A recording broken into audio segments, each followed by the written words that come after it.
Episode की starting में हम देखते हैं योर फोर्जर सोचती हुई चल रही होती है। तभी वो एक खंबे से टकरा जाती है। फिर भी वो चलती रहती है। पास में खड़ी दो औरतें कहती है, क्या हुआ योर, तुम काफ़ी उदास दिख रही हो। योर कहती है, क्या मैं फिर से अलग कर दी जाऊंगी।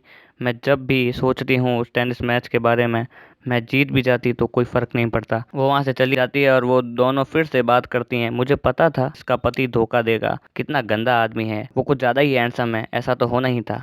पीछे लॉयड खड़ा हुआ बातों को सुन रहा होता है। क्या यॉर ने उनको मेरी सारी बातें बता तो नहीं दी, ये मेरी पहचान के लिए काफ़ी ख़राब होगा।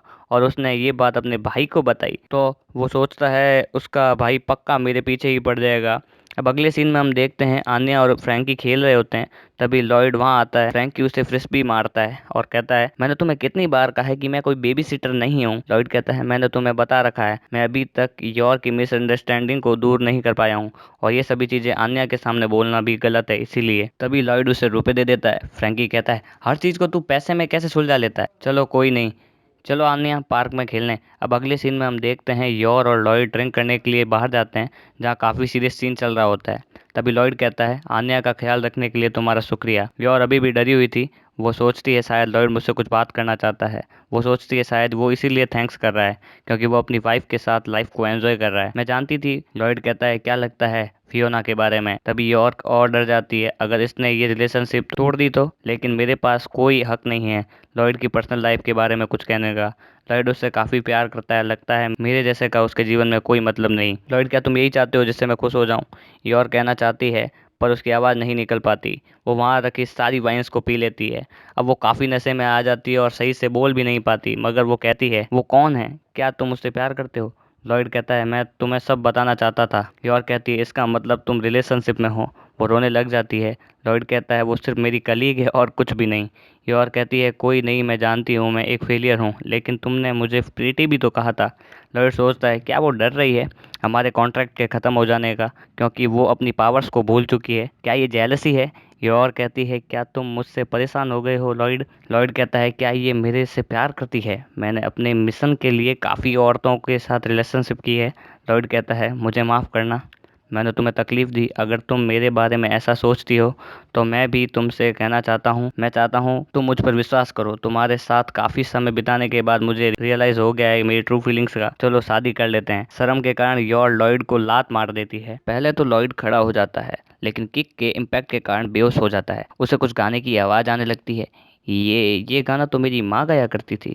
जब वो अपनी आँख खोलता है और देखता है ये गाना योर गा रही होती है, वो खड़ा हो जाता है और कहता है, मैं कहाँ हूँ। योर कहती है, हम पार्क में हैं। उस बार के मालिक ने हमें लात मार कर भगा दिया क्योंकि हम ज़्यादा ही चिल्ला रहे थे।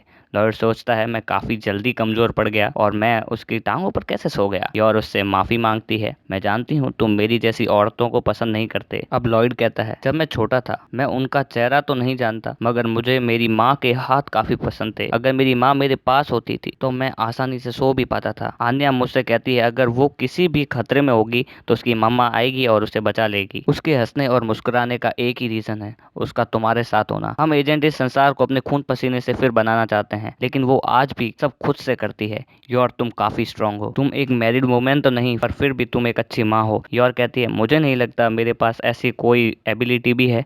लॉयड कहता है, मेरा कोई भी इरादा नहीं तुम्हें उसकी माँ से हटाने का। योर कहती है, लेकिन फियोना का क्या। लॉयड कहता है, अगर मैंने उसको उसकी माँ बनाया तो वो उसे संभाल भी नहीं पाएगी। योर, ये स्किल तुम बचपन से बनाती आ रही हो। मैं चाहूंगा तुम ही आन्या की मदर और मेरी वाइफ का रोल निभाओ। योर रोने लग जाती है और कहती है, मैं भी इसे जारी रखूंगी। अगले सीन में हम देखते हैं आन्या कहती है, मम्मा पापा लेट हो गए, शायद वो कहीं फंस गए होंगे। फ्रैंकी कहता है, क्या तुम्हें तुम्हारे मम्मी पापा पसंद है। आन्या कहती है, मैं उनसे बहुत प्यार करती हूँ। तभी वो घर लौट आते हैं। फ्रैंकी लॉयड को देखता है और हंसता है और कहता है, क्या तुम कोई नए मूव करने के चक्कर में पंच खा बैठे। फ्रैंकी आन्या को उसके पास ले जाता है। योर कहती है, मैं एकदम चौंक गई। पहले मैं मेरे भाई के अलावा किसी से भी अटैच नहीं थी, लेकिन अब मैं इस जगह को छोड़कर नहीं जाना चाहती। अगले दिन योर कहती है, लॉयड तुम्हारी ठुड्डी को क्या हुआ। लॉयड कहता है, क्या तुम भूल गई कल की बात। अब हमें स्कूल का सीन दिखाया जाता है जहाँ आन्या तीन लड़कों के पीछे से झांक कर सुन रही होती है। वो कहती है, ये मेरा मिशन है, से दोस्ती करना और मेरे पापा को उसके पापा से दोस्ती करवाना। इस ऑपरेशन को मुझे सफल बनाना ही होगा, लेकिन आन्या को 8 स्टार पाने की जिद को छोड़ना होगा। मैं स्पोर्ट में भी अच्छी नहीं हूँ,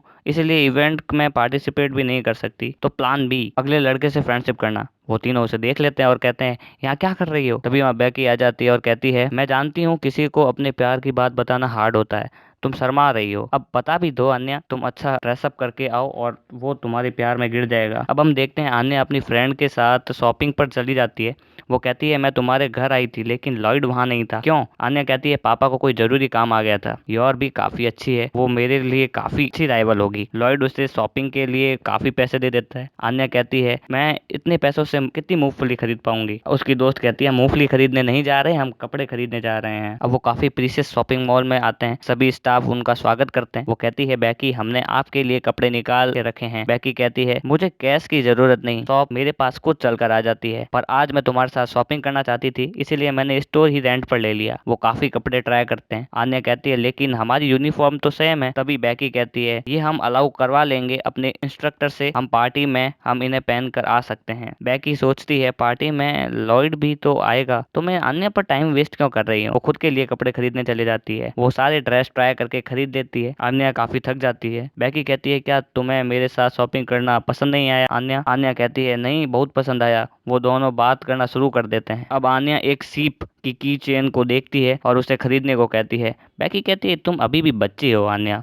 आन्या कहती है ये याद रखने के लिए कि मैं तुम्हारे साथ शॉपिंग पर आई थी। आन्या एक बैकी के लिए भी खरीद लेती है। अब वो वहां से घर चले जाते हैं। मार्था बैकी की बातों को याद करती है। अब अगले दिन वो स्कूल में मिलते हैं जहाँ वो लड़का उन्हें देखकर शर्मा जाता है। उसका दोस्त कहता है क्या हुआ डामियन?